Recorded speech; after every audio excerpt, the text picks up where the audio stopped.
Bueno, buenas tardes. Como presidente de la Asociación de Amigos del Buen Retiro, os doy las gracias por un día tan caluroso como este, haber venido a este lugar tan bonito como es la Casa de Vacas.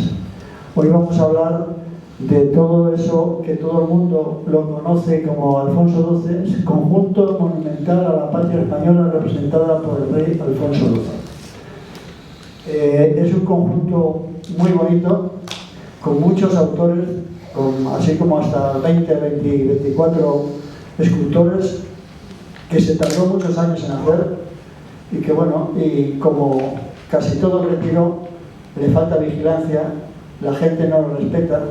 Si os paséis cualquier día y miráis a la columnata, pues veréis que hay gente o corriendo por ahí o tomando el sol. Pasa la policía no entiende lo que es un monumento, los agentes de parque tampoco, es un poco vergonzoso. Pero bueno, la asociación está llamando la atención de todo esto al ayuntamiento y tendremos que acudir a UNESCO, porque nos dio en el 2021 sí, el tema de patrimonio mundial. Lo aceptamos todos porque la asociación ya estaba colaborando con este propósito y nos da un poco de vergüenza de este compromiso que asumimos todos porque no se esté cumpliendo. Sin más, os doy paso a la secretaria general nuestra, Rocío, para que nos presente al ponente. Gracias.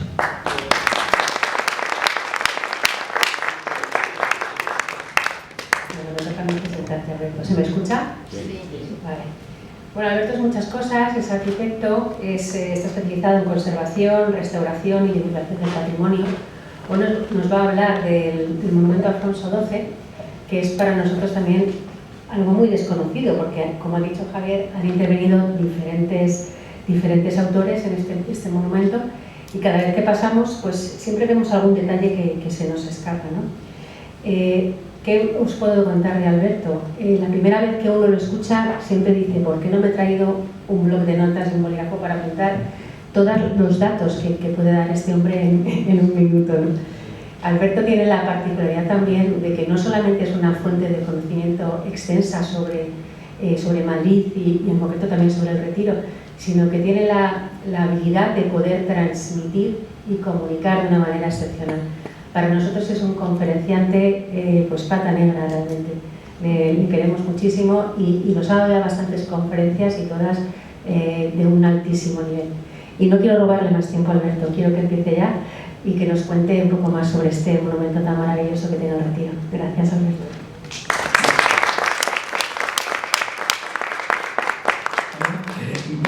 Buenas tardes a todos y muchas gracias por haber venido en esta tarde tan calurosa, pero bueno, aquí parece que nos está mal, con lo cual a lo mejor es un refugio climático y hemos hecho bien meternos dentro, que luego la conferencia puede ser un rollo. Yo en la conferencia voy a tratar sobre este monumento del que se sabe mucho, porque se ha hablado mucho, se ha escrito mucho, hay libros, hay de todo, y al mismo tiempo es un gran desconocido porque, como decía, se ha perdido la documentación original, con lo cual lo tenemos que sacar siempre la documentación a base de prensa y de otros autores de la época. Bueno, voy a dar paso ya a la primera imagen. Esto se va aquí.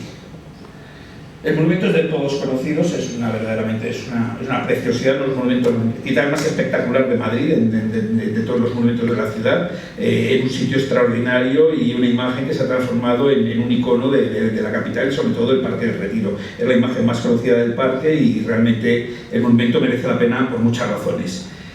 Voy a ir dividiéndolo en capítulos porque voy a explicar por qué este monumento se dedica a un rey. Es el monumento a Alfonso XII el Pacificador, aunque ya como se ha puesto, es el monumento a la patria española. Se pretendía reflejar a la patria en la figura del rey, que es un rey extrañamente popular. Es un rey muy curioso porque es un rey que precisamente viene destronado. Su madre ha sido expulsada en 1868, una revolución gloriosa, y él ha salido al exilio con solo 11 años.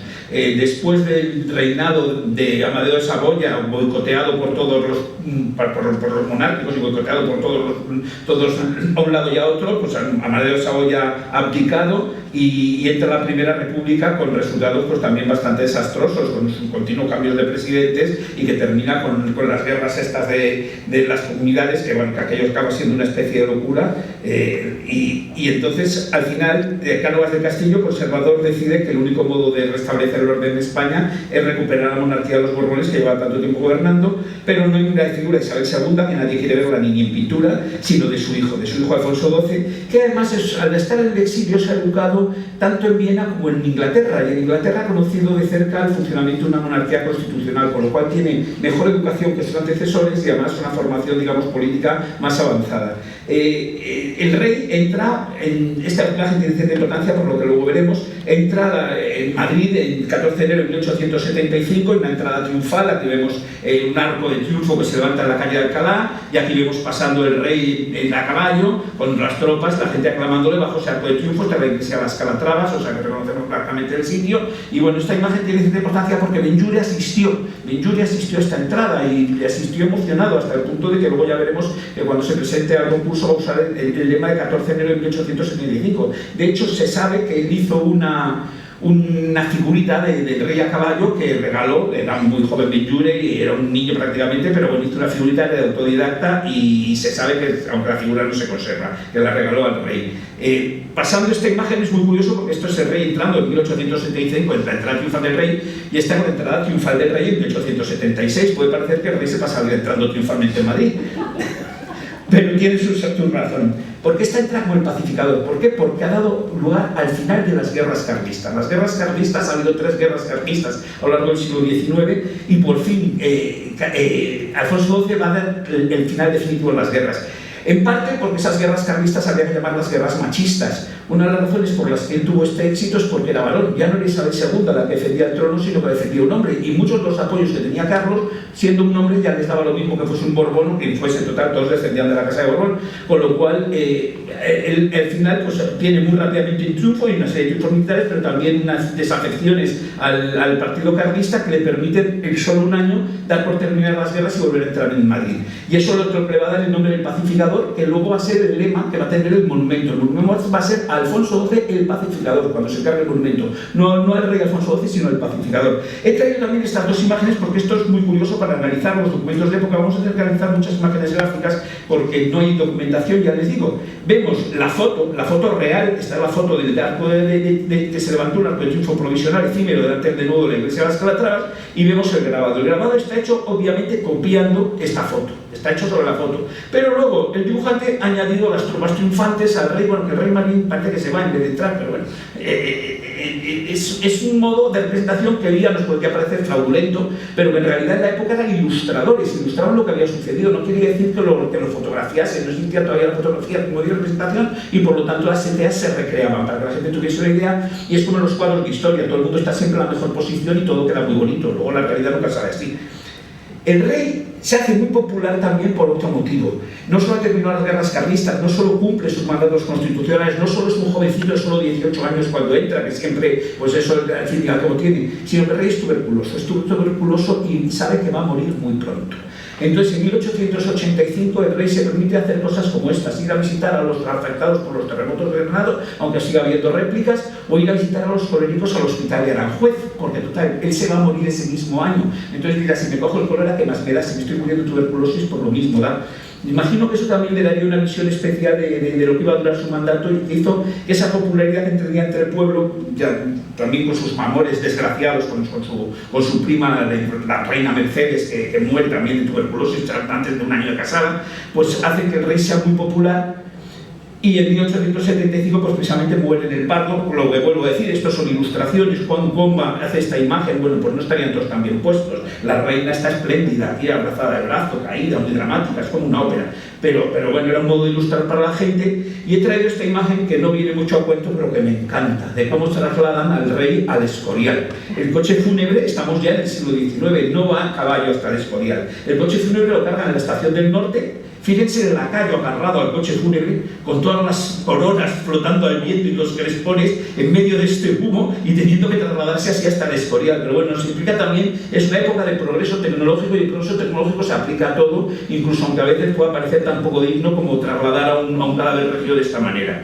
El resultado de esta muerte prematura del rey es que enseguida surge la voluntad de hacer un monumento. Ya en 1885, a la muerte del rey, varios grandes de España tuvieron el pensamiento de iniciar una suscripción nacional para levantarle un monumento. En 1886, la fundición de San Juan de Alcaraz, intentando crear una industria que no existía en España, la industria de los bronces artísticos, que estaba muy extendida en ese momento en Europa. Había nuevas técnicas como la galvanoplastia que permitían hacer réplicas de los monumentos, de las esculturas de distintos tamaños, y los burgueses en Europa los compraban. Barbedien era una empresa famosa francesa que se dedicaba a hacer este tipo de bronces. En España no había. San Juan de Alcaraz, pues ya en 1886 hace una estatuilla encarga junto con Arias Planzón, que haga esta estatuilla de bronce del rey para que se reproduzca el rey. Y bueno, en efecto, hay varias de estas estatuas que se conservan todavía porque era una producción industrial.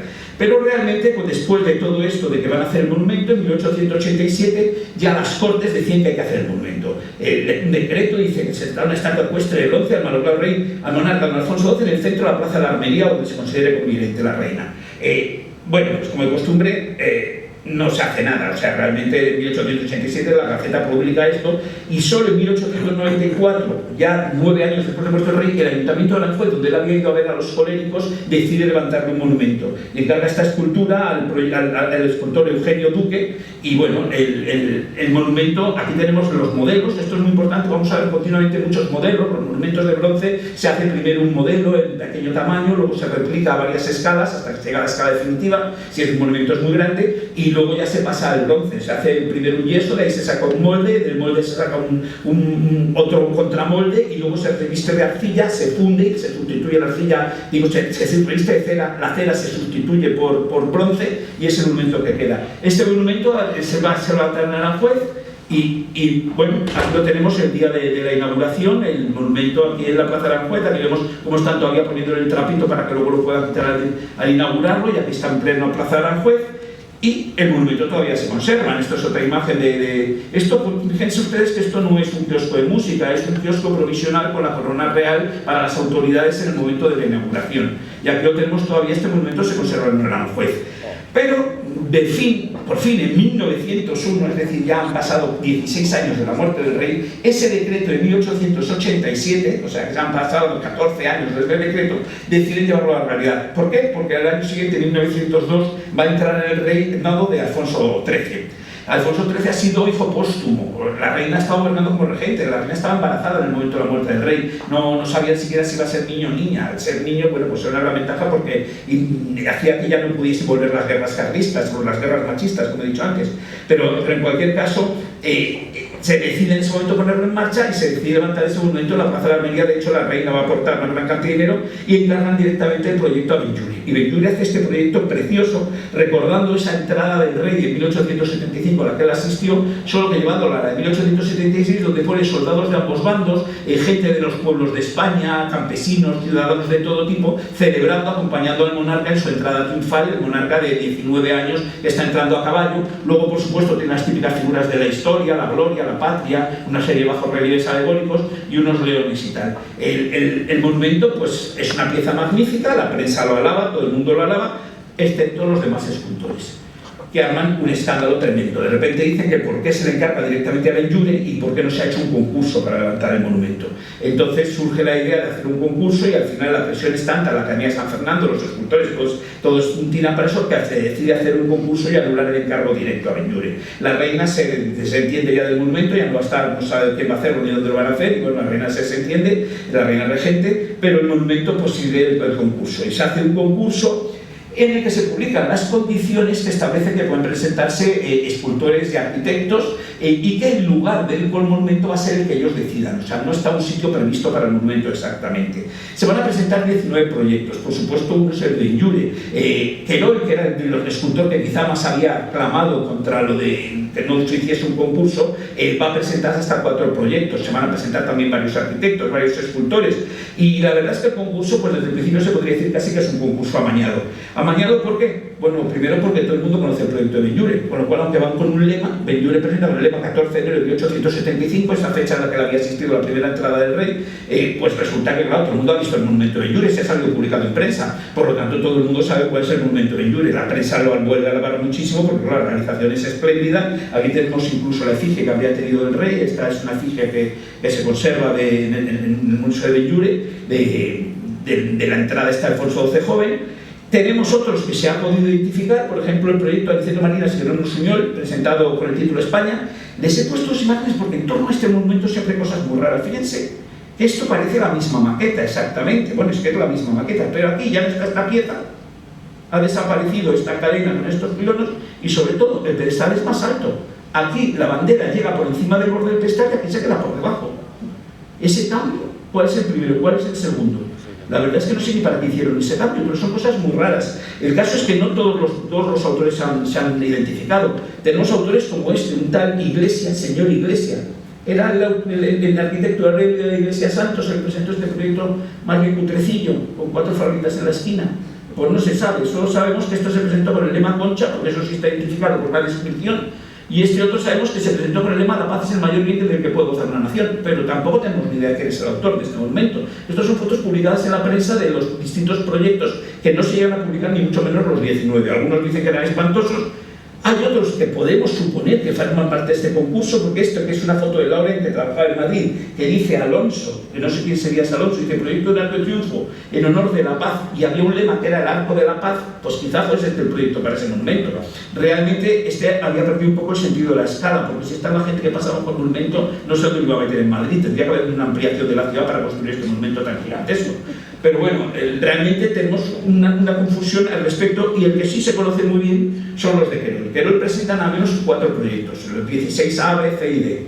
El que más a recibe es este monumento central, grandioso, glorioso, triunfante, lleno de tropas, de ejércitos que marchan de glorias y el rey en lo alto saludando y más guerreros a los lados y guirnaldas. Luego este, que la crítica de la época dice que no se entiende muy bien porque tiene como 4 pedestales unos encima de otros, y esta es la misma imagen, e incluso tenemos este dibujo que se conserva en el Archivo General de Palacio, que es el monumento que hemos visto, uno de ellos, pero instalado en un sitio que sí podemos reconocer porque este es el Banco de España. Es decir, que quizá Querol propuso para este monumento el Paseo del Prado, porque en la prensa no suelen decir dónde decían los autores que debían levantarse los monumentos. Estos son los monumentos que conocemos, los proyectos, pero resulta que lo que sale es una campanada. Este es el ganador, y no gana un escultor, que son los que han armado el lío, sino un arquitecto, José Graser Riera. Y gana con este proyecto espléndido, un proyecto en el que plantea el monumento donde ya todos sabemos que está. Precisamente lo plantea en el Retiro, es uno de los motivos de su éxito, el emplazamiento.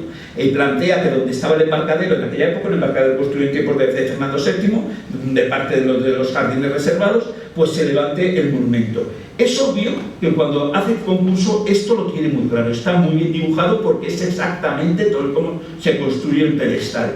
Lo que no está tan claro, por ejemplo, vemos que no están las sirenas, no están las fuentes.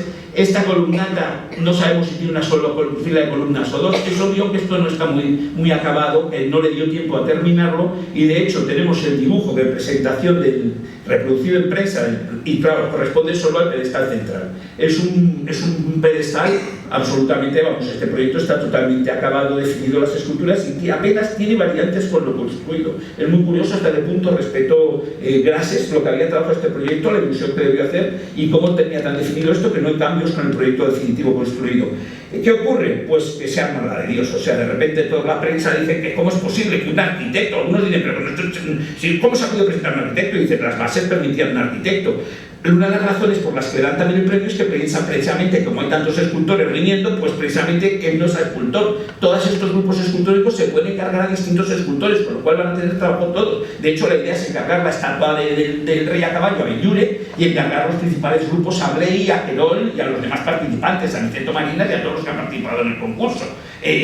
Resulta que, bueno, la prensa hace un ataque tremendo y sobre todo Querol enloquece y decide que su proyecto tiene que construirse sí o sí, y entonces le planta la columnata.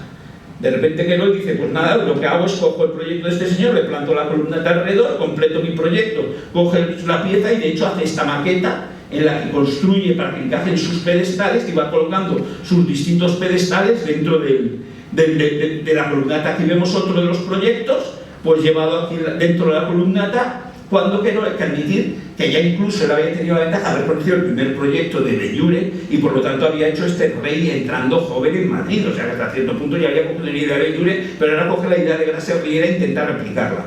Es curioso porque la prensa le dice que no es el problema de la columnata, el problema es que no ha entendido las bases del concurso, que sus proyectos son todos a un rey triunfador, son proyectos victoriosos, son proyectos a un guerrero que ha ganado una guerra, y si no se trata de ganar, sino de que ha llegado a la paz, es el pacificador, no es el victorioso, y que por lo tanto sus proyectos están todos mal entendidos. Los 4 proyectos dicen que se ha equivocado por completo al interpretarlo, y que no sirven ni más ni menos columnatas, que el error es su concepto del monumento. Eso es muy curioso porque vamos a ver que el monumento está en efecto muy destinado a la paz, que no llega a tal extremo que hace pone sus 4 proyectos con la columnata, hace un álbum de fotos y lo entrega al Palacio Real. Esto se conserva en el Archivo Nacional del Palacio Real, entrega al Palacio Real con la esperanza de que le den a él el proyecto, transformando el proyecto de Gracia Riera. Claro, es una cosa que no van a aceptar. Entonces surge una segunda campaña, y es decir que Gracia Riera ha plagiado un monumento. ¿Qué ha plagiado este monumento? El Monumento Nacional del Kaiser Guillermo I de Reinhold-Beckhardt. ¿Por qué? Pues porque hay un monumento y tiene alrededor una columnata. Pero realmente esta columnata no se parece un pimiento. En la prensa, fíjense que hasta qué extremo llega. Pues es importante. Esta tarde hemos oído que en breve llegará a Madrid el autor del monumento Guillermo I y que su presencia esta corte ha de dar lugar a un monumento de los anfitriones. Por supuesto, este señor ni vino, ni le importaba un pimiento nada de esto, ni pasó nada de esto. Y además, la prensa arquitectónica decía que, vamos, que en efecto sí que había un monumento y una columnata, pero que no se parecía, que monumentos con columnatas, y aquí lo saco, ha habido desde siempre. O sea, este es el monumento de León XIII, principios del siglo XIX. Pues monumentos, ya digo, con columnatas siempre ha habido. De hecho, había algunos más cercanos al monumento Alfonso XII, y este se había publicado en una revista española, Exposición Española Americana, con lo cual es probable que Grases conociese este proyecto. Estos son los proyectos para el monumento de Víctor Manuel I, de hecho el ganador en el concurso, que como no era un arquitecto italiano, lo anularon para que fuese un italiano, porque no podía ser el monumento nacional de Italia, que lo hiciese un arquitecto francés. Incluso de esa misma época pues está este otro monumento en Budapest, o sea, que en monumentos con columnatas ha habido muchos y no se puede calificar de plagio, lo que no es más que un tema que es un tema repetido en la historia de la arquitectura y que, bueno, le había hecho su propia interpretación y su propio estilo. De hecho, incluso el pedestal, si nos fijamos, pues podríamos retrocederlo hasta este pedestal renacentista, este monumento a Bartolomeo Colleoni y Venecia, o sea que realmente las influencias son enormes. Y vamos a ver, pues si hemos ya hablado del concurso y de todo esto, ¿de quién vamos a hablar? Pues del ganador. El ganador es el arquitecto Gracia Riera, que Gracia Riera está formado entre Madrid y Barcelona. En Barcelona ha coincidido en los últimos cursos con Gaudí, es compañero de Gaudí y, según la prensa de la época, amigo. Gaudí tenía tan pocos amigos que yo no sé hasta qué punto podía ser amigo de nadie, ni de Gracia Riera, pero bueno, era un misántropo total. Pero bueno, lo que sí es curioso es que con motivo del éxito en el concurso, pues se llega a publicar esta imagen laudatoria con algunas de sus obras más conocidas, hablando del teatro lírico, el monumento claro, lo veremos, el monumento a Cánovas o la equitativa. He sacado en cambio este proyecto tan entendido porque este es el concurso para las casas para los refugiados de los terremotos de Andalucía en 1885, que gana el concurso precisamente Gracia Riera y hace este proyecto de casas para los refugiados inmediatamente después del terremoto. Hemos visto que el rey, precisamente el rey Alfonso XII, viajó a ese terremoto y a visitar a esos refugiados, y Gracia Riera ya tiene una extraña relación en este sentido.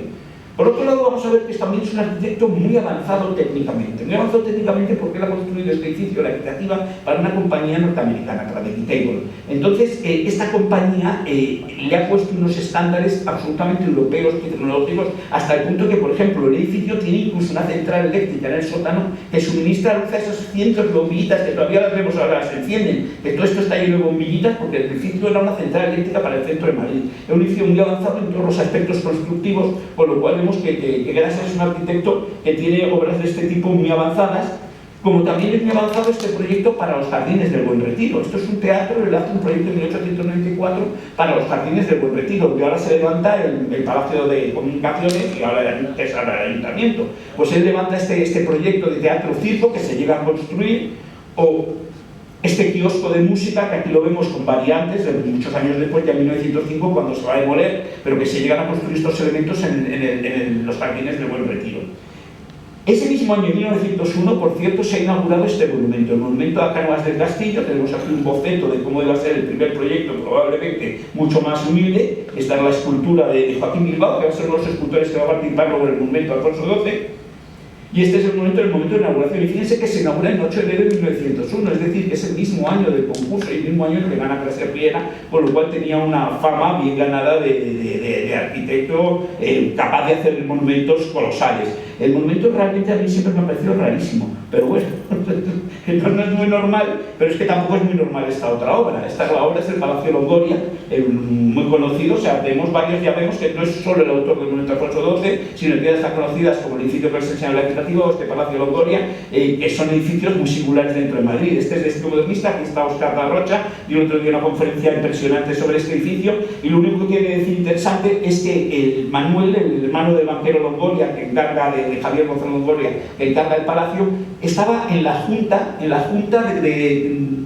va a construir la comisión que se está encargada de construir el monumento a Alfonso XII, que es una comisión que se ha formado en el año 1901, formada básicamente por duques, marqueses y grandes de España y grandes figuras y algún que otro político. Romero Robledo, por ejemplo, que era político, era el que estaba a la cabeza del presidente de la comisión y iba a tener alguna importancia singular en este sentido.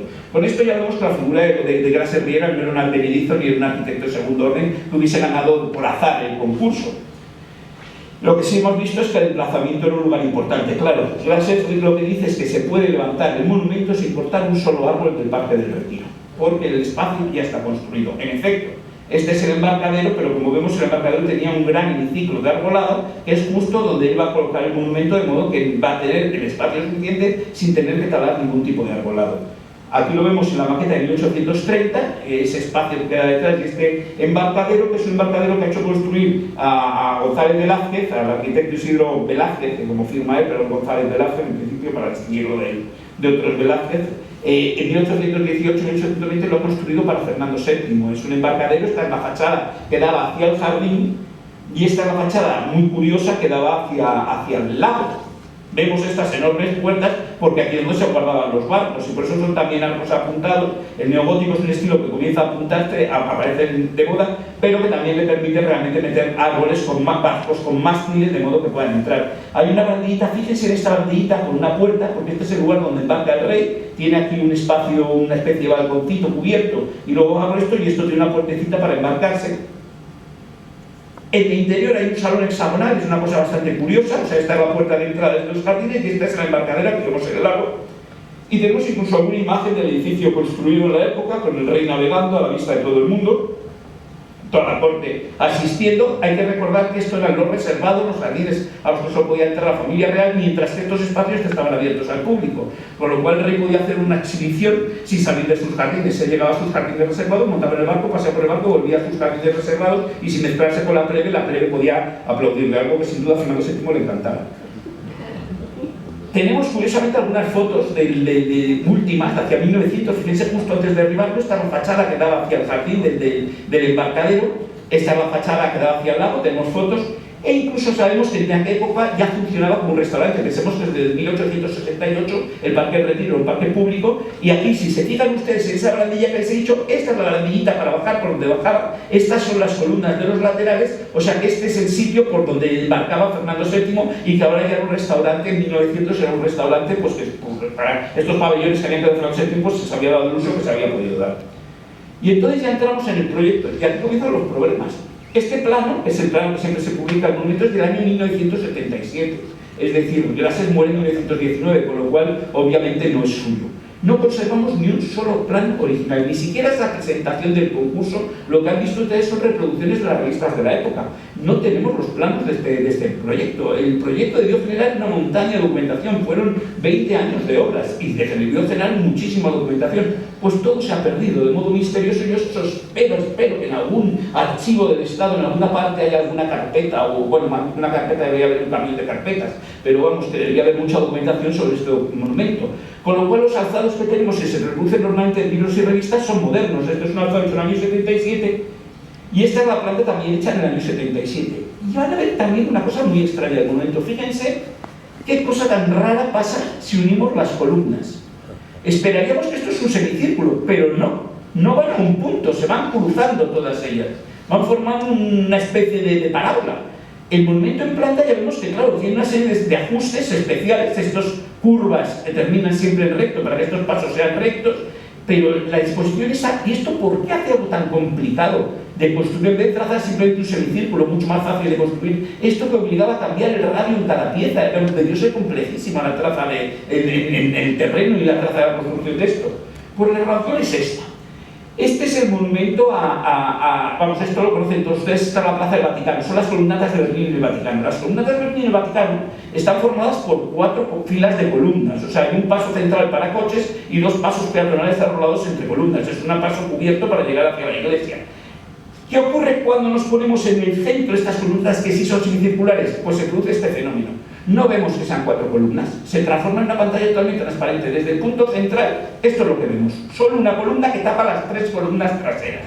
Hace que este monumento sea muy ligero y muy transparente. Pero claro, Bernini jugaba con la ventaja que su orden es absolutamente canónico, la proporción entre el hueco y la columna.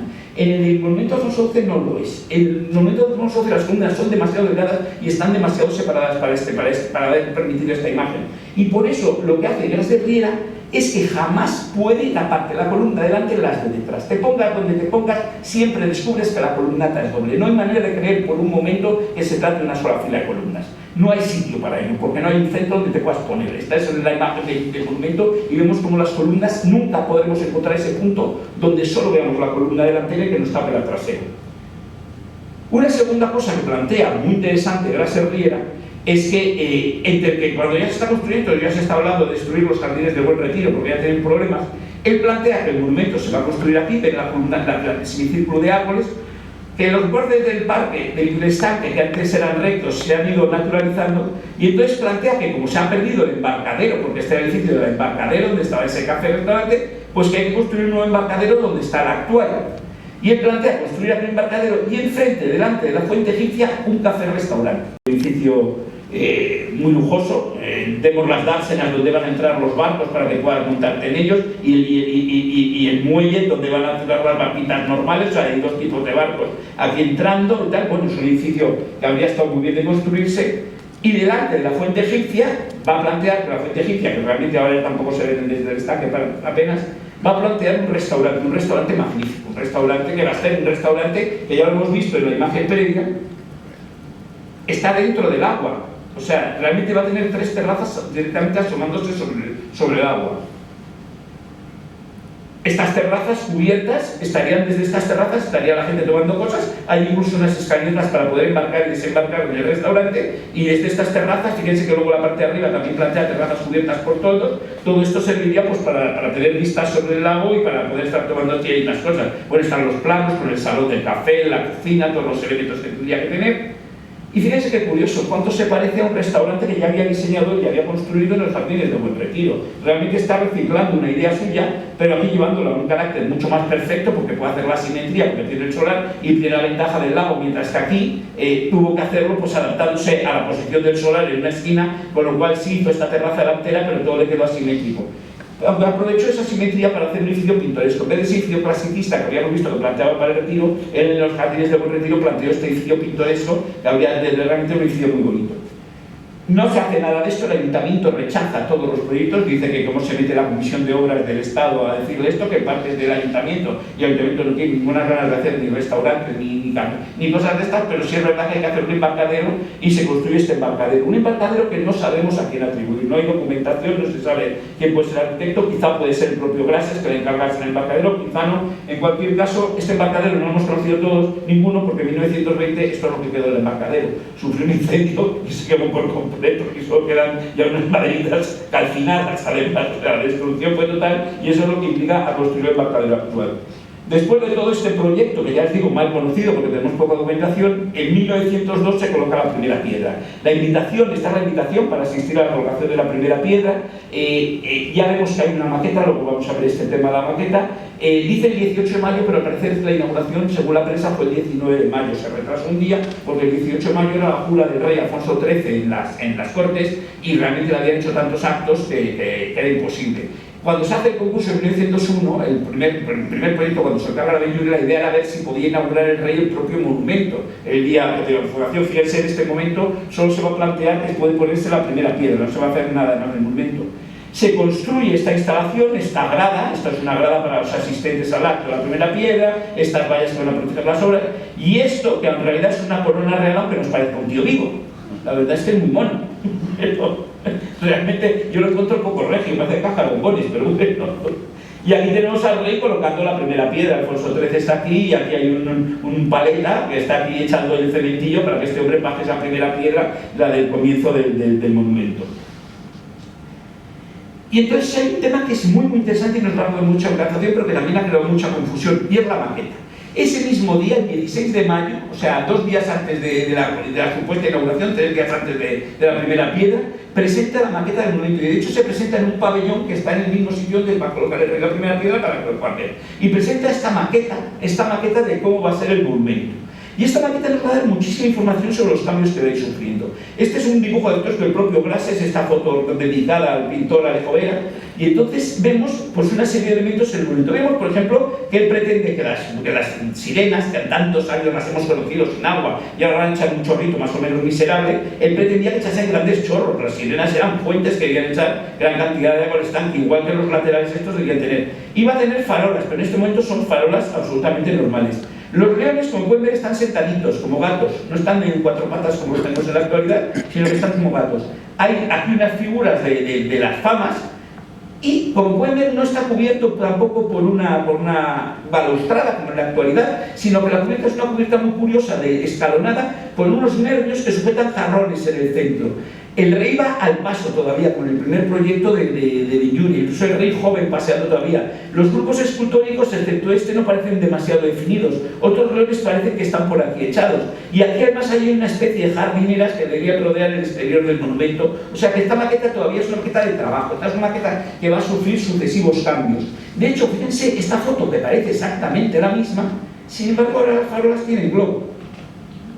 Es una cosa muy curiosa, hay pequeñísimos cambios en la maqueta a lo largo del tiempo y vamos a seguir viendo cambios. Esta maqueta, que es la que hemos estado viendo hasta ahora, con los relojitos sentados, con todos los elementos que están, de repente se convierte en esta otra. Y en esta otra de repente ya hay cuatro figuras, ya no están las 2 cúpulas del fondo que no tenía nadie, ahora van a tener las glorias que le van a encargar a Bancelli. Y los leones, bueno, los leones ahora ya no están sentaditos en los cuartos traseros, ahora están tumbados, están como elefantes. Se ha cambiado también la posición de los leones.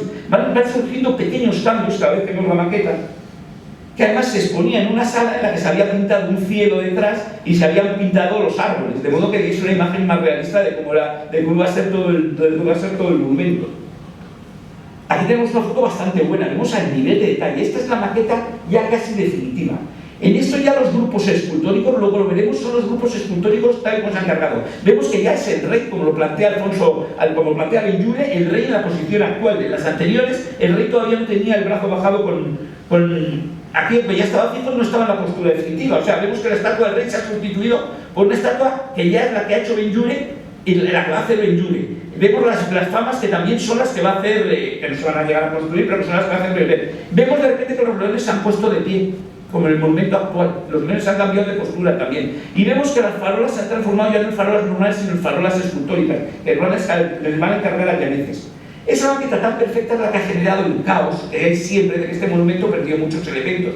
Por esta foto, esta es una foto, es un trucaje, como les he dicho, en esta época se hacía la representación, ilustraban, no querían sacar la realidad. Entonces, en un momento dado, un periódico, para darle más realismo, pues pone un trucaje, pone gente de verdad, aunque a una escala enorme, porque entonces gente sería demasiado grande para proporcionar el monumento y no está exactamente la perspectiva, pero mezcla una foto real de gente navegando en el lago con la maqueta. Con lo cual esto ha generado esa idea de que el monumento ha perdido todos estos elementos que nunca llegó a tener. Las famas nunca se instalaron, ni las glorias, ni las farolas, ni estos jarrones de bronce, ni nada. Las estatuas no fueron de bronce. Hay muchísimos cambios con respecto a este monumento. De hecho, fíjense, hay una cosa muy curiosa en esta maqueta, en este momento. Y es que han visto lo del tejadito, este cubierto por jarrones. Pues miren, en este lado ya está la balaustrada. La maqueta es de trabajo, es una maqueta que se va modificando a medida que va modificando. Y entonces, aquí en este momento, Grases ha decidido que va a sustituir esto por una balaustrada y está haciendo una prueba. Y en la maqueta le han hecho ya un tronco como va a ser de verdad el monumento, y sin embargo los restos todavía no se han sustituido. Tenemos esta cosa tan curiosa de que a un lado y al otro varía. También han desaparecido esas jardineritas, aunque sí manteniendo un borde ajardinado todo alrededor.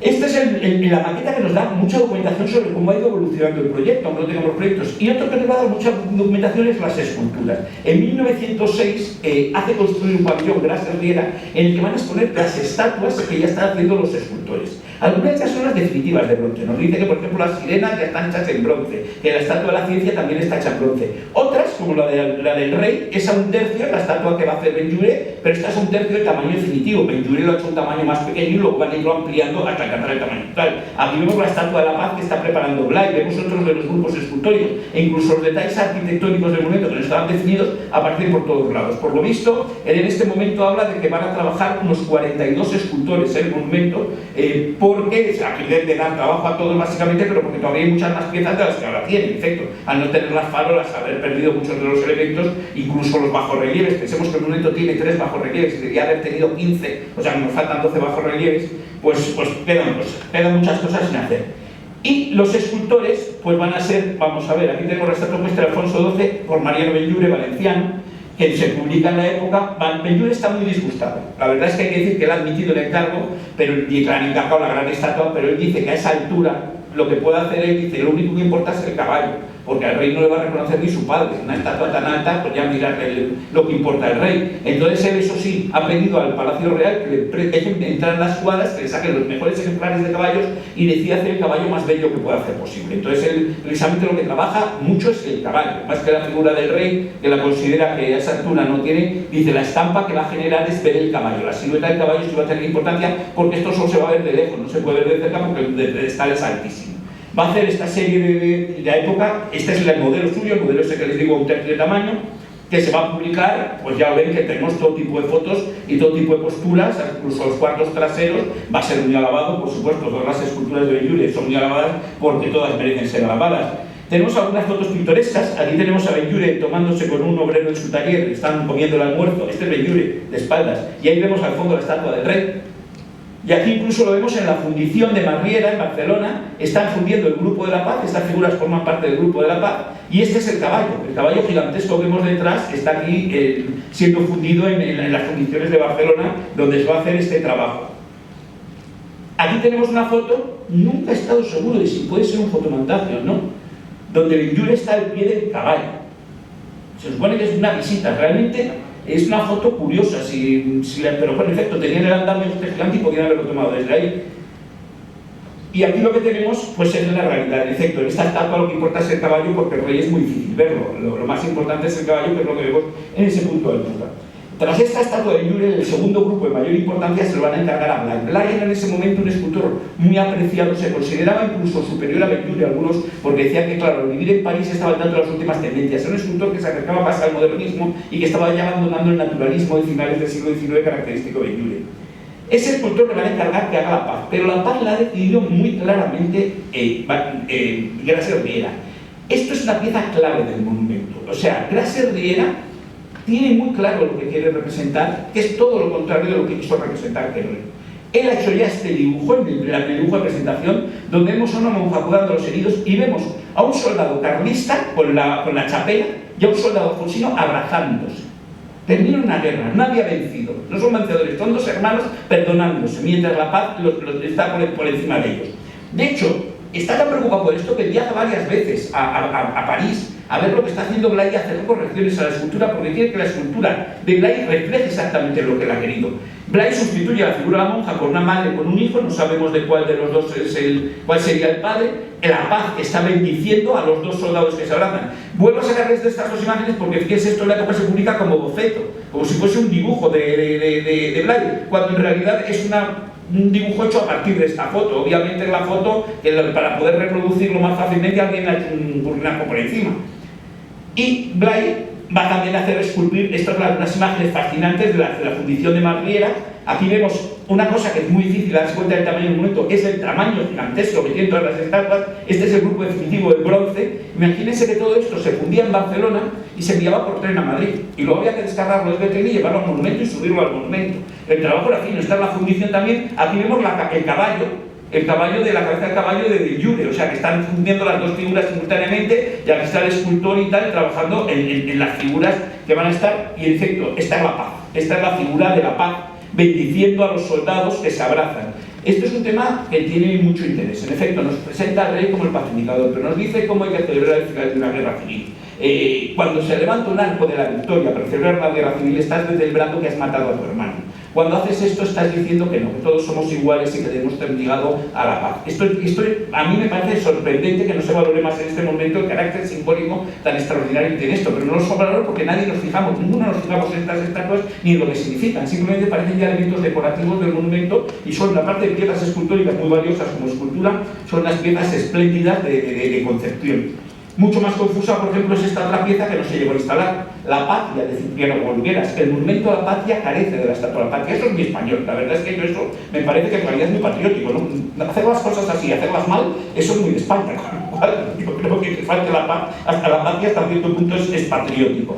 Este monumento, Cipriano Olgueras muere en 1911, en la época se dice que no se instala porque se ha muerto el escultor, pero no es cierto, porque ya tenía el modelo hecho. El modelo está hecho, el modelo totalmente acabado, con una figura de un niño que señala América, porque España conquistó América, con un soldado por aquí, con yo que sé quién será esta matrona, la guerra o la patria, y otra mujer con un niño. Esto es más confuso la simbología, pero es una estatua que tendría que haber estado en la parte trasera. Era la estatua que le habían encargado a Querol y que Querol rechazó. Querol no quiso participar en el monumento, una vez estaba tan ofendido de no haber ganado el de que no hubiese manera de que pudiesen, que al final decidió no participar. Otro escultor que va a participar, que ha estado en el concurso, es Aniceto Marinas. Aniceto Marinas iba a hacerlo, se había presentado con Suñol, iba a hacer la estatua al mismo tiempo con Suñol. Aniceto Marinas se muere Suñol, eso es que no puede ser, porque se muere en 1902 y entonces la estatua la hace él. Esta es la estatua que plantea que va a ser la libertad. Está aquí el demonio cayendo, sostiene las cadenas rotas, los obreros y, bueno, por supuesto la figura de la libertad que está bendiciendo. Es una escultura bellísima, pero esta escultura no la reconocerán ustedes porque esto era cuando iba a ser en bronce.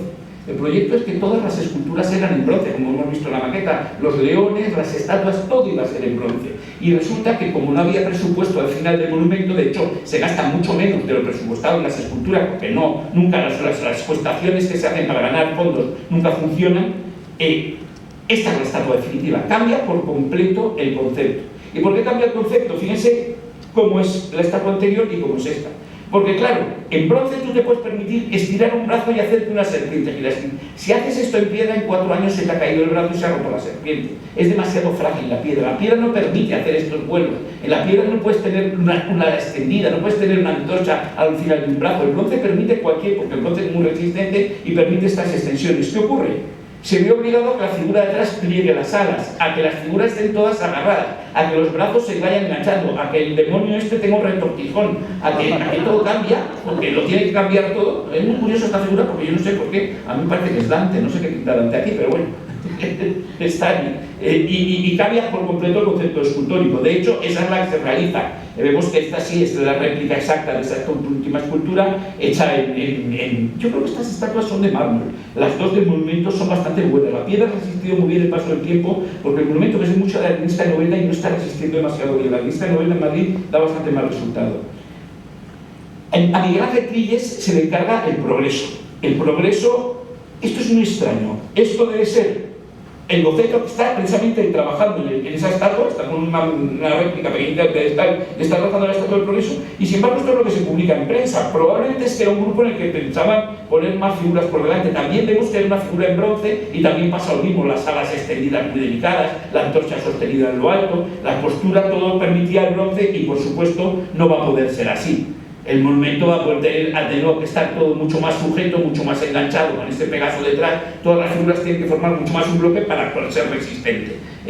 Aquí lo tenemos en el momento de inauguración y aquí lo tenemos en el estado actual. La agricultura se le va a encargar a José Alcoberro, que es un escultor catalán. Hay muchos catalanes en esta obra. Hay que decir que el monumento de Alfonso XII es un monumento prácticamente catalán. Alcoberro, la agricultura va a ser esta figura. Es muy académica, porque es un gran escultor, pero en este caso no ha superado el rango académico. Es una escultura muy canónica, perfecta, con la hoz que sostiene, bueno, las representaciones características de la agricultura, pero no es una obra, digamos, de gran inspiración. El rostro no dice gran cosa, pero bueno, es una escultura tan correcta como otras muchas, como por ejemplo esta escultura de la ciencia de Manuel Fuxal, otro escultor catalán. O sea que aquí vemos que el arquitecto era catalán y muchos de los escultores van a ser catalanes. Manuel Fuxal va a hacer este proyecto. Como vemos, siempre estoy sacando fotos de los bocetos, de los bocetos previos. A mí me parece increíble que no se nos observe nada de esto. De hecho, es que estos escultores tendrían que tener en su estudio piezas y habrá herederos. Esto tiene que haber trozos de este monumento en colecciones privadas. Debe haber los herederos, los descendientes de estos escultores, sin duda tendrán los primeros modelos, los modelos pequeños, el modelo intermedio. Alguna cosa de esta tiene que quedar, porque claro, cuando ellos les encargaban una estatua, ellos solo entregaban el proyecto definitivo, incluso el bronce. O sea que es muy sorprendente que todo esto se haya perdido y no haya más documentación. La escultura aquí la tenemos trasladada ya al monumento, esta es hecha ya en bronce, está esperando su colocación, y esta es en la actualidad, que se coloca en la actualidad. Juan Joaquín Bilbao, un escultor andaluz, va a hacer esta estatua, que es una de las pérdidas más totales del monumento. Es la estatua de las artes. La estatua de las artes, como pueden ver, está representada en la arquitectura porque está sentada en un capitelio corintio. Tiene representada la escultura porque tiene una victoria de Samotracia en la mano. Y en la actualidad, esto es lo que tenemos. Tiene la paleta de la pintura en la otra mano. Es la pintura, la escultura y la arquitectura. Pero fíjense la victoria de Samotracia. Le han roto las dos alas. Yo la he conocido con las dos alas. Luego la conocí con un ala y ahora ya no tiene ninguna ala. Esto no creo que sea tan costoso para que el ayuntamiento restaure y reponga las alas. Además, las alas de la victoria de Samotracia no sabemos cómo son. O sea, no hay ningún problema porque la victoria existe. Con lo cual, no sería tan complicado reponer la victoria de Samotracia a su estado original.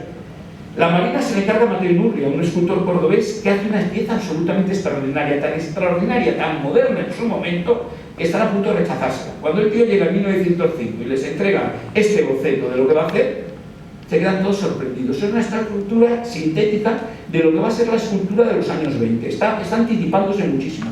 Hace una escultura de pieles acetados, de grandes bloques, sin todo ese detallismo que hemos visto en las otras esculturas. Una escultura estaba hasta hecha en piedra y él plantea la construcción de una escultura.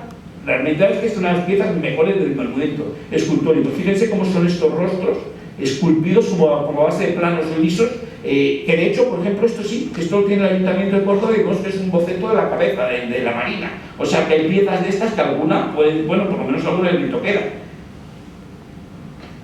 Y esta es la estatua de la realidad. Claro, cuando vemos la fecha 1905, vemos lo avanzado que estaba este escultor. De hecho, estaba más avanzado que el propio Blay, que estaba todavía en un modernismo, y esto ya anticipa lo que va a ser la escultura de los años 20. En su momento pareció una escultura demasiado avanzada y por eso les asustó, mientras que en la actualidad pues parece una escultura realmente es la que mejor resistió al momento de inaugurar el monumento.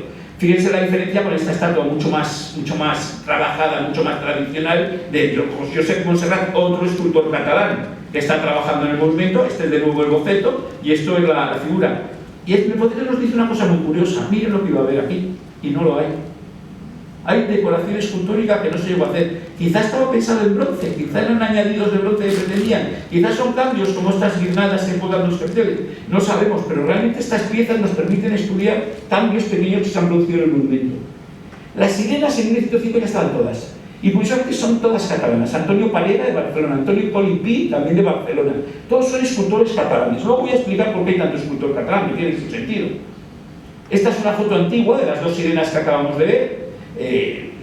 Y estas son en su estado actual. Son dos piezas realmente. Las sirenas son bellísimas, son unas figuras muy espectaculares, algunas mejores que otras. Esta es muy buena la resolución de la cabellera. Pero todavía mejor que esta es esta. Esta es quizá la Rafalatxe, otro escultor catalán, hace esta pieza muy modernista, muy del momento de la época, el modo de tratar la escultura, la figura. Es una pieza espléndida que se observa, vemos el cabello muy tratado al modo modernista, al mismo modo que lo estaba tratando Blay en la figura. Aquí vemos al fondo el embarcadero, que estaba en el mismo sitio que está el actual. Y bueno, en la actualidad tenemos la estatua en tan perfectas condiciones porque el bronce resiste muy bien el paso del tiempo, eso hay que admitirlo. Esta es de Antonio Alsina Yamils, que vemos una sirena subida en una tortuga. Curiosamente, un escultor belga, unos años después, va a hacer esta figura también subida en una tortuga. Con esto, ¿el escultor belga conocía la estatua española? Pues probablemente no. Probablemente son inspiraciones comunes en la época. O sea, son estas imágenes, pues igual que se hacía también en la época de Copenhague, pues son cosas en las que se inspiran unos y otros. La escultura también se conserva perfectamente. Estas son todas estas figuras están hechas para echar agua. Yo siempre he tenido dudas de si, por ejemplo, esta caracola estaría previsto que también echase agua o no. Esta caracola o algún elemento más, si las fuentes eran tan sencillas como parecen, o si en un momento dado se pensaron hacer algo más complejas. Y esta es la razón por la que todas estas estatuas hay tanto escultor catalán. En 1888 en Barcelona es un momento de prosperidad extraordinaria y se está construyendo todo, se ha construido el monumento a Colón. Y el monumento a Colón es realmente una masa escultórica brutal. Entonces todos los escultores que han trabajado en el monumento a Colón están trabajando en el monumento a Madrid. De hecho, luego veremos que trabajan incluso los arquitectos que han trabajado en el monumento a Colón, todos los que trabajan en estas cosas están trabajando en Madrid. Aquí, de hecho, Agapito Valmillán Abarca ha hecho los leones del monumento a Colón, que lo reconocerán ustedes, son los de Retiro. Realmente el monumento a Colón, tenemos aquí unos sentados como los que en un momento dado, como estos de esfinges que se plantean, y otros de pie, que son realmente, fíjense las colas, y fíjense el monumento precisamente de Agapito Valmillán Abarca, del Retiro. Este monumento, pues vemos que claramente los mismos que él había trazado para el monumento a Colón, pues los va a hacer en Madrid. ¿Qué pasa? Que en Madrid, él los había hecho en bronce, en Madrid los hace todos en piedra. Estos curiosamente hacen 2 y 2 los leones. Pedro Estany, que también es arquitecto, y Pedro Estany además tiene un segundo papel, va a hacer toda la escultura del monumento, todo lo que son los pedestales, todos los elementos escultóricos, los va a hacer en equipo, por supuesto, pero él va a ser el tracista de toda la escultura del monumento. Pedro Estany, que también es catalán, van a hacer 2 y 2 leones cada uno.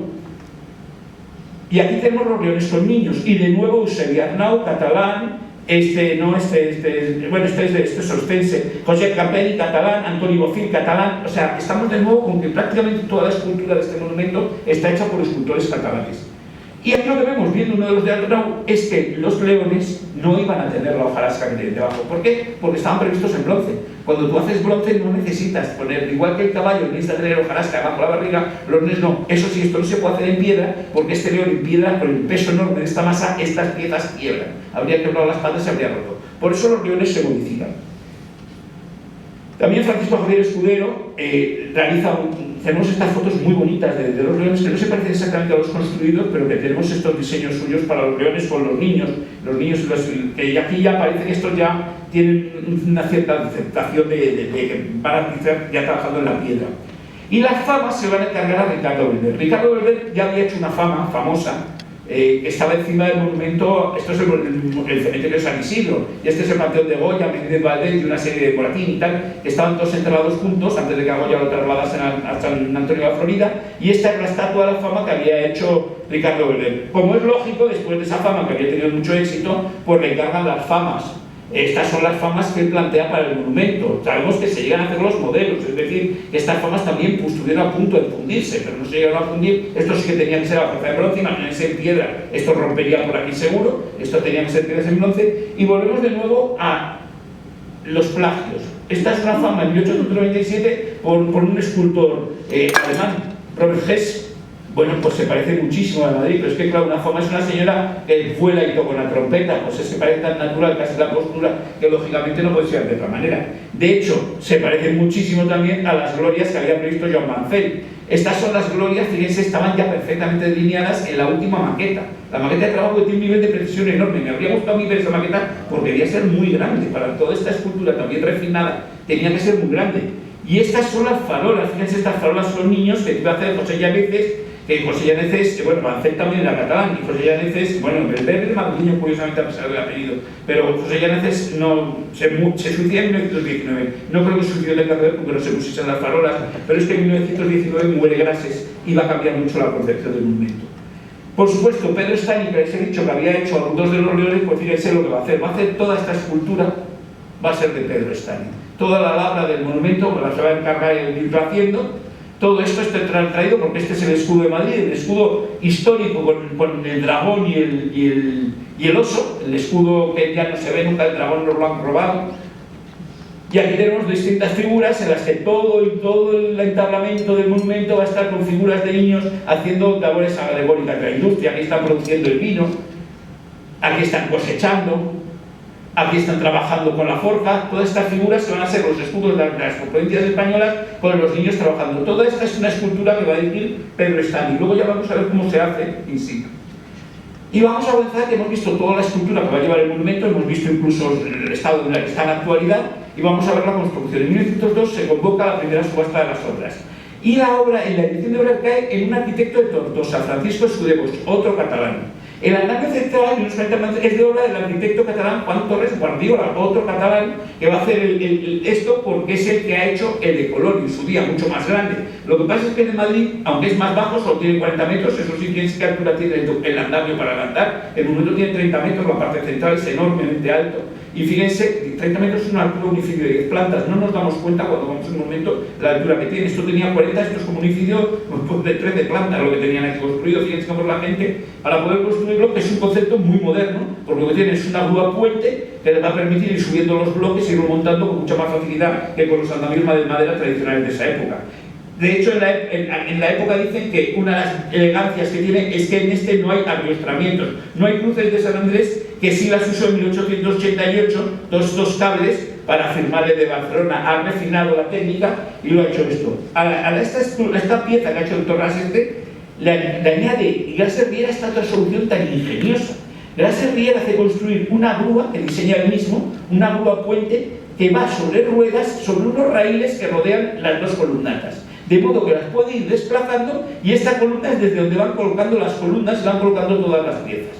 El monumento van levantándolo todo así, columna a columna, y se pueden desplazar alrededor. Es una solución que en la época admira mucho porque se está eliminando la madera, porque ya les digo que Grasser era un arquitecto muy moderno tecnológicamente, entonces estas cosas pues a él le gustaban. De hecho tenemos esta foto preciosa donde vemos cómo están las columnas aquí alineadas para subirlas, están subiendo unas columnas y está esta grúa, y vemos claramente cómo es a cada lado del monumento hay un rail que le permite desplazarse y permite ir montándolo todo. Y así prescinde en buena medida de andamios de madera. También sabemos que en un momento dado hubo un accidente, que se cayó una columna y tiró toda esa hilera, pero como hacían curva, se pararon enseguida. Si hubiesen sido rectas, habrían caído todas. Pero bueno, lo típico, cayeron como un dominó. Aquí tenemos las fotos del comienzo del monumento, que vemos que aquí ya se han construido las columnatas, solo con la parte inferior del entablamento, solo se ha hecho el arquitrabe para atarlas, la parte de arriba, y se está comenzando a levantar el pedestal central con esa gran grúa. Y aquí tenemos en efecto en 1910 se ha instalado por fin la estatua del rey, que ha venido en 4 piezas, son piezas enormes, y ha habido que irlas soldando una vez en la parte de arriba, la estatua del rey. Esta foto, que parece la misma de Jure, que les he dicho si era un fotomontaje, no es la misma, es una foto levemente distinta, con lo cual si es un fotomontaje no está hecho sobre esta foto. Y estas fotos nos permiten ir viendo cómo avanza el monumento. Porque aquí vemos, por ejemplo, que ya está levantado todo el pedestal central. Ya les digo que no tenemos documentación de todo. Vemos que están puestas las sirenas. Las sirenas ya están en su sitio. Estos saqueros son los arquitectos. Ven ustedes que parecen los bajorrelieves, no son los bajorrelieves. Es que donde iban a ir los bajorrelieves el monumento es de ladrillo. Y por eso es muy oscuro, todo es piedra, pero esas zonas, en vez de usar costosa piedra, ponían ladrillo, que era más barato, porque los bajorrelieves lo iban a tapar en el futuro. Esos son los 15 bajorrelieves que se han quedado en 3 y que luego veremos que lo que sí que es una chapuza. Aquí vemos en efecto que ya está esta estatua puesta, pero esta estatua van a tener que desmontarla, porque aunque el monumento está acabado, si fijan ustedes, no está tallada la decoración. Aquí lo vemos mucho mejor, está en bruto. Si el monumento se ha dejado en bruto, esto es también muy gracioso. Fíjense, el editor de esta postal quiso borrar la grúa de Grasser, hizo esta chapuza espantosa, aunque luego se ven por aquí abajo las patas. Esta porquería, que vamos, la postal queda peor que si ves la grúa, pero bueno. Y aquí tenemos todo esto que estaba todavía previsto para tallar, es decir, se ha desmontado ya la grúa principal, el andamiaje este gigantesco que ha permitido levantar la estatua y todo esto, pero todo eso se ha dejado. Y de hecho vemos de repente cómo se cubre de madera, porque aquí es otro andamio, no sirve para nada. Aquí tienen que ser obreros puestos en tiras los que van a ir tallando la piedra puesta en situ para labrar toda la decoración. Aquí vemos en efecto estos andamios con toda la gente. Y es que vemos cómo se hacía eso. Esto no es una foto de Madrid, no tenemos una foto de Madrid, luego veremos en una que se llega a ver un poco, pero esto es tallando la ópera de París.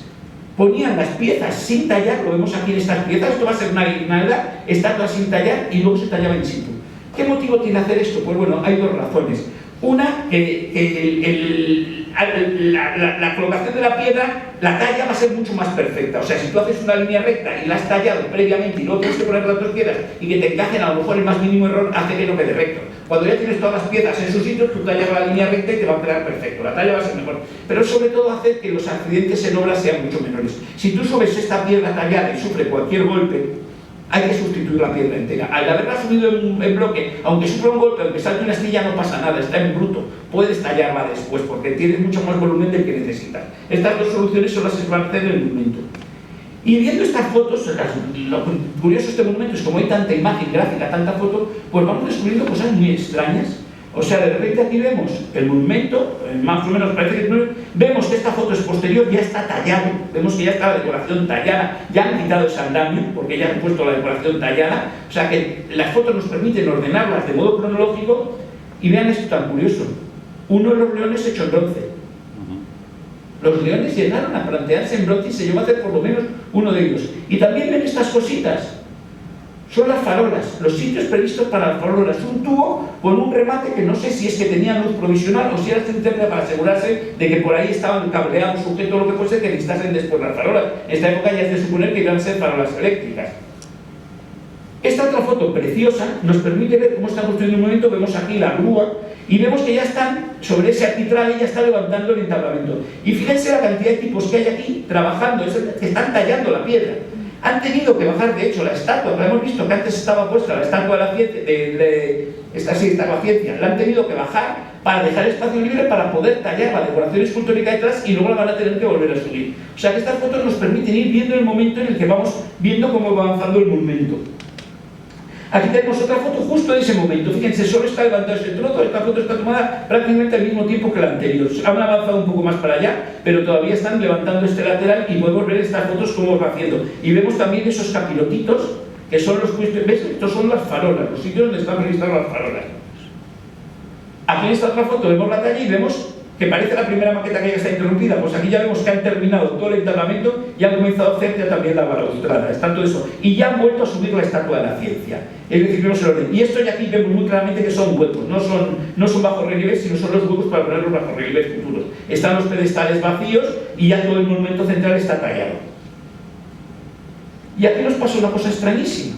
Esta foto muy posterior, porque ya han terminado los dos cuerpos, resulta que ahora aparece un león blanco. Pero es el león que hemos visto antes. Yo me intrigo, digo, y además lo han bajado del pedestal. Tenemos esta otra foto que se ve algo mejor. ¿Pintarían el león de blanco para ver el efecto que iba a ser al decidir sustituir el bronce, mucho más costoso, por piedra? Porque toda la sustitución del bronce por piedra fue por motivos económicos. Era mucho más caro el bronce y entonces decidieron abaratan, además a partir de 1919 que muere Grases y que él estaba ya trabajando con Ana Sagasti, Teodoro Sagasti, otro arquitecto, habría estado trabajando en las obras que habían puesto más o menos para fiscalizar Grases, porque Grases estaba entusiasmado y habían encargado muchas esculturas antes de tener presupuesto para ellos. De hecho, en un momento dado tienen en caja 7.000 pesetas y deben 700.000 pesetas de la época. Con lo cual la fundición Marriera, Fundición de Barcelona, Marriera y Campín, se arruina, la hunden, tiene que cerrar porque no cobran las estatuas que han hecho. Probablemente este bronce lo habían hecho en Barcelona y no llegaron a cobrar nunca el león. Cobraron, de hecho en el texto te dicen que logran rescatar de la fundición las estatuas del rey y de la paz, porque supongo que era un tema ya muy gordo y bebían de poco a poco. De hecho, incluso emigran y se van a Argentina a fundar una nueva fundición, aunque luego acaban creando una fundición Campins y Codina en Madrid para seguir con el monumento, que participa también Campins y Codina. Pero aquí tenemos estas cosas misteriosas de estas fotos que nos permiten saber qué cosas tan raras las de los leones. Esta foto ya es posterior y vemos que ya están los leones de piedra. Estos ya son los leones definitivos. Vemos que esta estatua sigue sin estar colocada. En algún momento anterior ha estado esta estatua. Vamos a ver, eso no se lo he señalado, pero en alguna foto. Miren, aquí ya está la estatua de las artes y sin embargo aquí ha desaparecido. Quizá tenían que tallar ese fondo y lo habían retirado para esto. Esta foto es muy interesante porque es 1920 y nos permite está fechada. Por una vez, las postales, el problema es que no sabemos de cuándo son. Aunque tenga una fecha detrás, pueden haberse editado mucho antes, pueden editarse después, no tienen una fecha exacta. Esta, en cambio, como esta foto es una fotografía privada, pues sí tiene una fecha años 20. Y vemos que puede poner un andamio lateral para colocar las estatuas de piedra, las estatuas de la libertad y el progreso que iban a los lados. Porque en este momento ya está el monumento a punto de terminarse. De hecho, está a punto de terminarse y tienen que venir unos encargos últimos inesperados. La estatua de la industria iba a hacerla Josep Llimona, pero Llimona en algún momento dado renuncia a ello. Era un escultor un poco loco, con lo cual no me extraña. Entonces, porque estaba muy obsesionado con temas religiosos, lo mismo decidió que la industria era pagana, yo que sé lo que decidiría.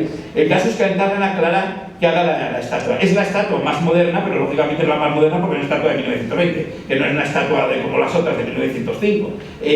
Clarà realmente le encargan una estatua a la industria, y bueno, podría ser la industria su tía Perica, porque la verdad es que se entiende poco porque esto es la industria, pero bueno. En esta sí tenemos alguna foto del museo, sí tenemos fotos históricas, y bueno, la estatua está bien. Fíjense que es muy curioso que se sabe del pedestal, es como que en un momento dado Clarà no tuvo muy en cuenta las medidas exactas del monumento. Sabemos que la estatua de la Paz hubo que cortarla por detrás porque no entraba en el pedestal cuando la fueron a poner, estaba hecha en París y lógicamente había pequeños defectos y había estado fundido algo en Barcelona.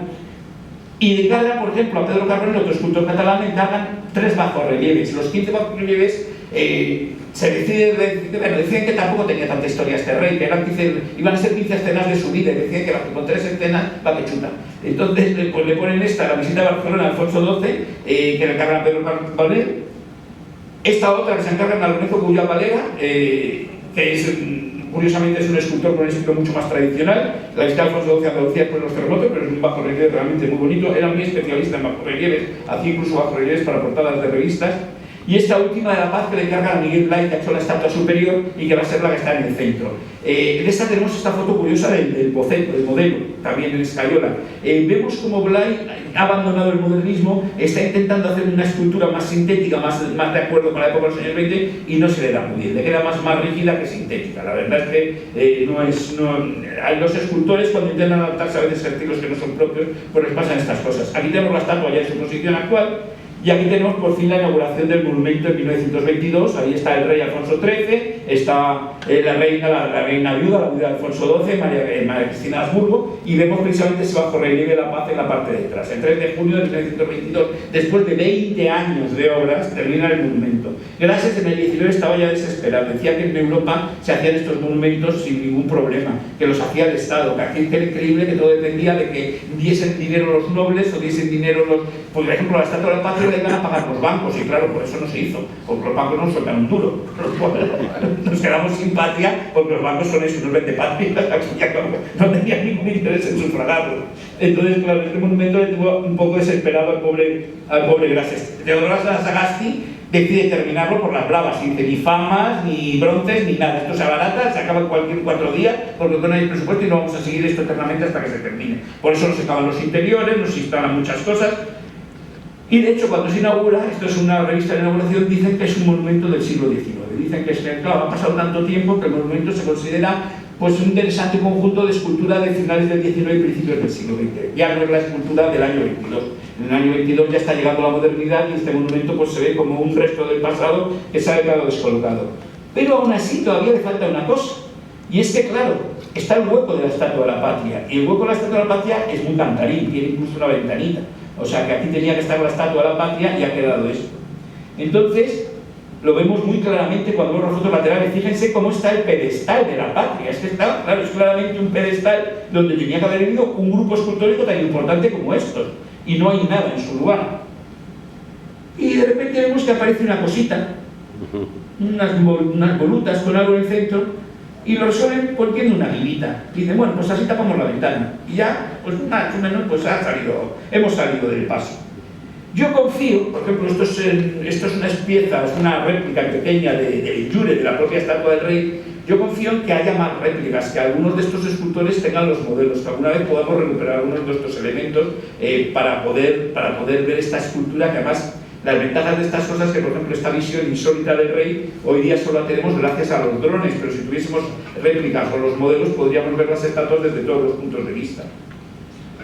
El monumento después ya tiene poca historia. Esto es en el año 34, que lo pintan con pintadas, unas pintadas muy cuidadosas, porque esto, que es los sitios donde tenían que estar los bajorrelieves que no se pusieron, no es ni siquiera piedra, esto es un revoco de cemento pintado con pintura, con lo cual el vándalo era muy poco vándalo, fue un vándalo cuidadoso y dijo, bueno, solo estas cosas que le pueden dar otra manita de pintura, no estropeó la piedra, no estropeó los bronces, son unas pintadas muy educadas. En el año 33 hay esta propuesta de sustituirlo por una estatua de la República. Yo creo que era irrelevante realmente, ahí sí hay algunas propuestas de incautar el monumento, de transformarlo, pero entre que Alfonso XII no era un rey que levantaba grandes odios y que el monumento, el Parque del Retiro, tampoco era un monumento en el centro de la ciudad, donde todo el mundo pasa obligadamente, con lo cual yo creo que no hubo grandes problemas, menos mal que no hacen el cambio, porque la verdad es que el monumento tiene una unidad que esto no le pega mucho, no vamos a engañarnos, y hay que decir que, claro, lo que tenemos ahora es que estas esculturas que en su día se hicieron en piedra modificando los diseños originales de bronce, pues que están ahora los originales hechos, la verdad están hechos polvos, estos monumentos habría que guardarlos porque están todavía estropeándose aún más, pero vamos, estos están muy dañados. La piedra, la arenisca novela que se usó para los leones era malísima, sufrió muchos daños el monumento y realmente han sufrido tantas restauraciones que ya son irreconocibles. Lo malo es que las réplicas en bronce son espantosas. O sea, qué patas, qué horror. Es que claro, están hechas a partir de estos modelos que estaban tan desgastados, tan dañados, que realmente las réplicas en bronce, que están firmadas con las firmas de los autores, porque han reproducido las firmas, no tienen nada que ver. Fíjense en este caso, por ejemplo, que tenemos una foto antigua, que vemos lo fina que es la talla de todo esto, y lo tosca que es el bronce. Es que claro, es una especie de cosa borrosa y claro, porque está hecho ya a partir de la estatua muy degradada. De hecho, fíjense la curva del rabo, qué elegante era, qué correcta, y como ahora hace un pliegue aquí. Es que claro, los rabos no son ningún original, estaban todos rotos. Y lo malo es que esto sigue firmado y los autores siguen apareciendo que esto es de Valdilla Navarca. Valdilla Navarca, de este león de bronce, dice que no ha hecho eso en su vida, que él no es un chapucero.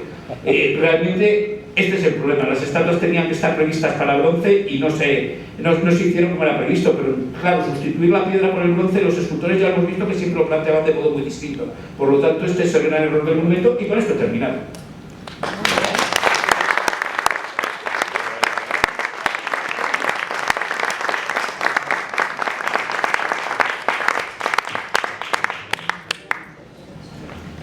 Ha sido una